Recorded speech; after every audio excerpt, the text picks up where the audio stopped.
بسم اللہ الرحمن الرحیم۔ آج میرے اس کاؤنسلنگ روم میں میرے پاس جو کویسچنز موجود ہیں، آئیے ان پہ بات کرتے ہیں۔ سب سے پہلا کویسچن جو میرے پاس موجود ہے وہ یہ ہے کہ میں نے ایف ایس سی کی ہے اور اس میں کچھ چینج کرنا چاہ رہا ہوں، اور پھر یہ بھی خیال بنتا ہے کہ بھئی میں ایف ایس سی چھوڑ کر ایف اے کر لوں، تو کیا یہ میرے لیے پاسبل ہو سکے گا؟ دیکھیے، اس معاملے کو اس انداز سے ذرا ٹھیک سے سمجھ لیں۔ وہ یہ کہ ایف ایس سی جب آپ کالج میں رجسٹرڈ ہوتے ہیں اور اس کے بعد آپ اس کے ایگزام دینا شروع کرتے ہیں، تو اگر آپ کی کوئی کمپارٹمنٹ آ جاتی ہے، آپ فیل ہو جاتے ہیں کسی سبجیکٹ میں، تو اس صورت میں پھر یہ ہوتا ہے کہ آپ کے پاس چانسز ہوتے ہیں، اور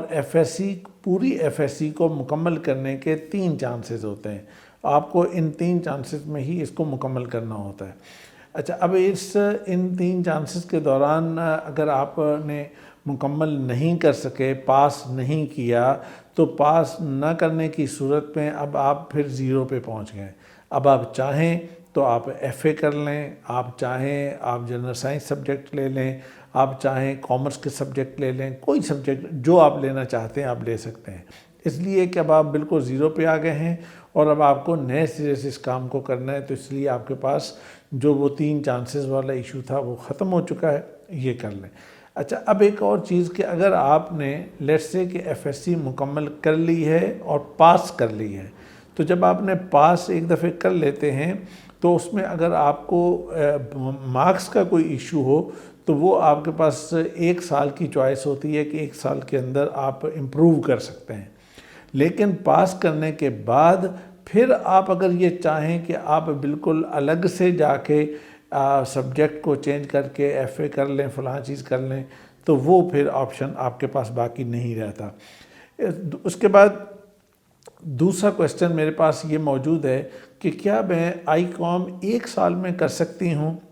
دیکھیے، آئی کام اگر آپ 1 سال میں کرنا چاہ رہی ہیں تو اس کا بنیادی ایک ہی ریکوائرمنٹ ہے، وہ یہ ہے کہ آپ کو میٹرک کے بعد 2 سال آپ کے کمپلیٹ ہو جانے چاہیے۔ تو اگر آپ کے 2 سال کمپلیٹ ہو گئے ہیں تو آپ پھر کمبائن ایگزام دے سکتے ہیں۔ پرائیویٹ کینڈیڈیٹ کے طور پہ آپ ایگزام دے کر آپ 1 ہی سال میں اس کو آپ کہیں، یا پریکٹیکلی آپ اس کو 2 سال کہیں، تو یہ آپ مکمل کر سکتے ہیں۔ تو اس طرح ایک ہی ایگزام میں آپ کا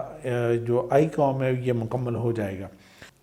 اس کے بعد میرے پاس دوسرا کویسچن یہ ہے کہ ایک بچی کا کویسچن ہے کہ بھئی کیا ایف ایس سی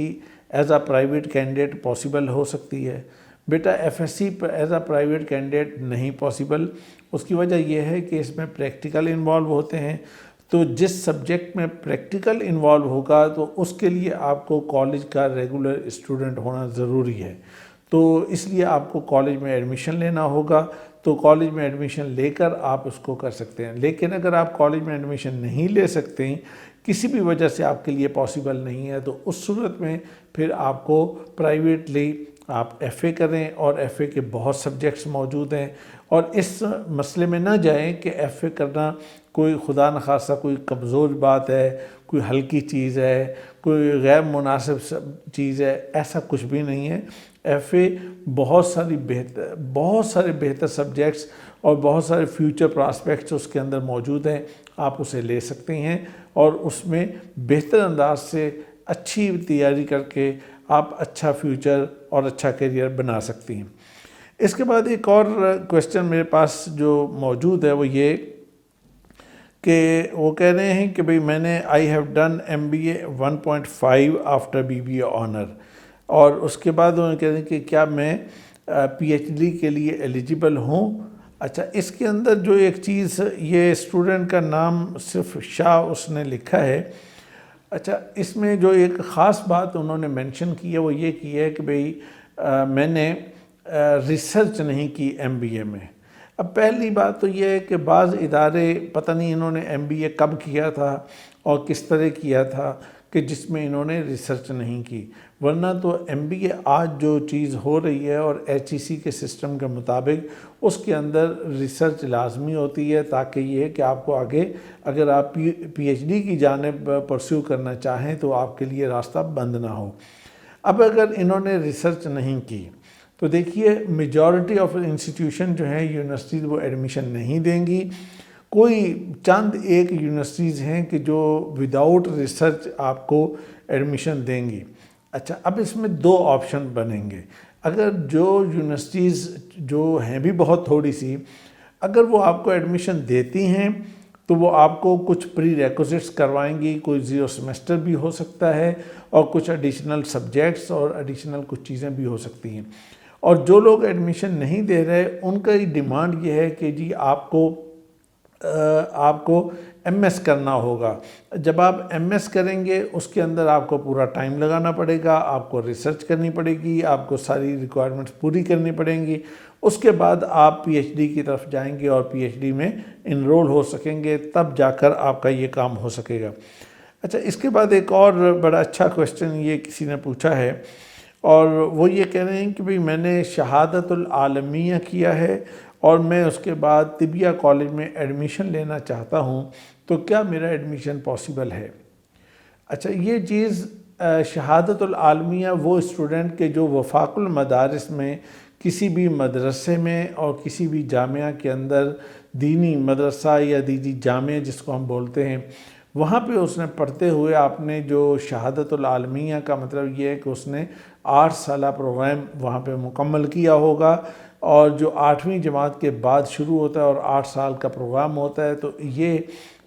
اس کو ایچ ای سی جو ہے وہ equal to M A Arabic یا M A Islamic studies consider کرتی ہے۔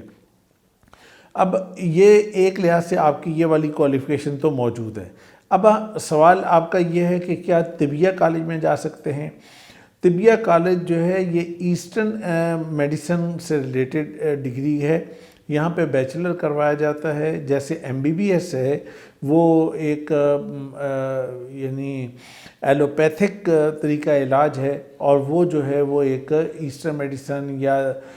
دیسی یا یونانی طریقہ علاج اس کو ہم بولتے ہیں، تو اس میں وہ چیز ہوتی ہے۔ اچھا، اس کے لیے ایڈمیشن ریکوائرمنٹ یہ ہے کہ آپ کو میٹرک جو ہے وہ لازماً بائیو کے ساتھ پڑھا ہونا چاہیے۔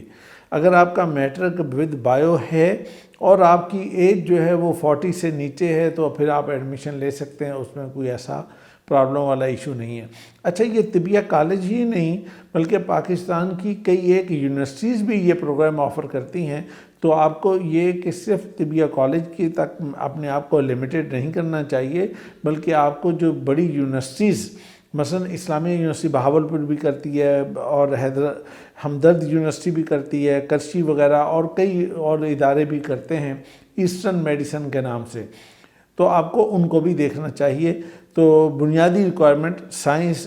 میٹرک ود سائنس ہے۔ اب اس کے بعد ایک اور کسی نے سوال یہ پوچھا ہے کہ کیا میڈیکل میں ڈس ایبلڈ کے لیے سیٹس ریزرو سیٹس ہوتی ہیں؟ دیکھیے، میڈیکل کے اندر جو گورنمنٹ سیکٹر ہے، پبلک سیکٹر جسے ہم بولتے ہیں، اس میں ڈس ایبل پرسنز کے لیے تمام صوبوں کے اندر وہاں پہ سیٹس موجود ہیں، اور اس کا ایک خاص کرائٹیریا ہے کہ وہ ڈس ایبل کس لیول کا ہوگا اور اس کے اندر کس کس طرح کی ڈسیبلٹی جو ہے اس کو میڈیکل ایجوکیشن کے لیے ایکسیپٹ کیا جائے گا اور کس طرح کی ڈسیبلٹی کو ایکسیپٹ نہیں کیا جائے گا، تو اس کے مطابق وہ اس کا ڈیسیژن ہوگا، لیکن سیٹس بہرحال موجود ہیں۔